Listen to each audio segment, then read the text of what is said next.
Russian hackers exploit new. NTLM Flaw. How to protect yourself from the latest cyber threat. Welcome to the Cyber Analytic, where we break down the latest in cybersecurity. From expert tips to real-world hacking scenarios. At the end of the video, we'll turn this into a compelling case study where you can learn. Stay tuned. CVE 2024 43451 with a CVSS score of 6.5 is a vulnerability that might be used to obtain a user's NTLM v2 hash. It is an NTLM hash disclosure spoofing vulnerability. Microsoft corrected it early this week. Minimal interaction with a malicious file by a user, such as selecting, inspecting, or performing an action other than opening or executing, could trigger this vulnerability, Microsoft stated in its advisory. According to Israeli cybersecurity firm Clear Sky, which identified the vulnerability's zero-day exploitation in June 2024, it has been misused as a link in an attack chain that spreads the open-source Spark rat malware. The company claimed that the vulnerability activates URL files, leading to malicious activity, and that the malicious files were housed on a website run by the Ukrainian government that permits users to download academic credentials.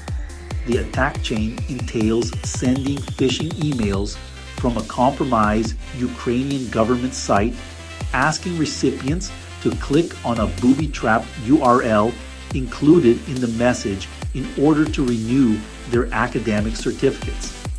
As a result, a zip file containing a malicious internet shortcut file is downloaded.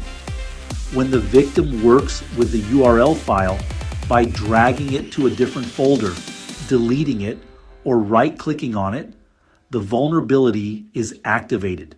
The purpose of the URL file is to connect to a distant server, 92.42.96.30, in order to download more payloads, such as SparkRat.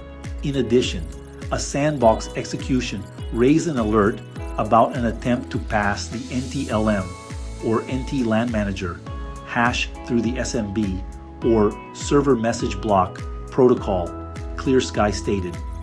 After receiving the NTLM hash, an attacker can carry out a pass the hash attack to identify as the user associated with the captured hash without needing the corresponding password.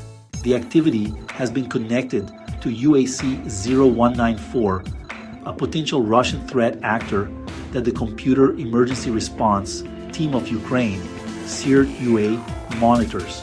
The CIA has also warned in recent weeks that a threat actor known as UAC 0050 is behind the attack effort, which is financially motivated and uses phishing emails with tax-related baits to spread Light Manager, a legitimate remote desktop program. As cybersecurity experts, this recent development highlights the critical importance of prompt patch management and user education. Russian threat actors have exploited a newly patched Windows NTLM vulnerability, CVE 2024-43451, to launch sophisticated phishing attacks against Ukrainian targets.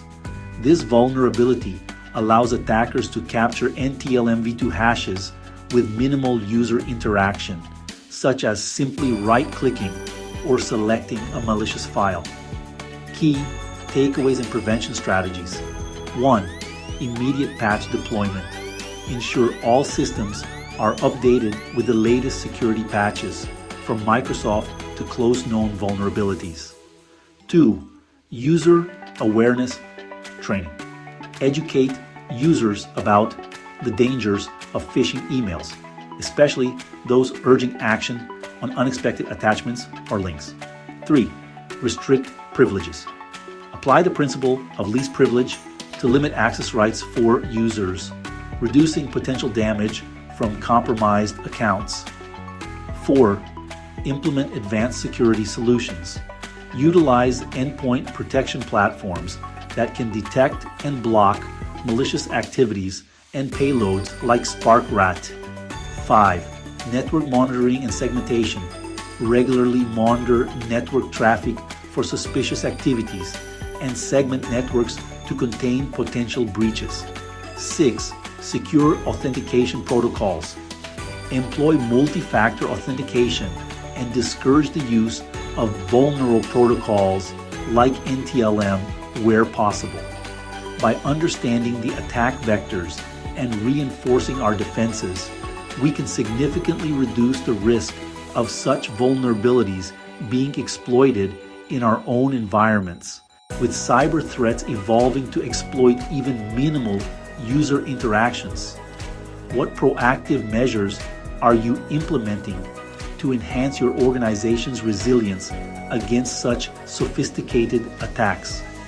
Have you found effective ways to train users or deploy technologies that can mitigate these risks? Share your strategies and experiences in the comments below. If you found this video helpful, we'd appreciate it if you subscribe to our channel, give it a like, and share it with your friends. Thank you for watching.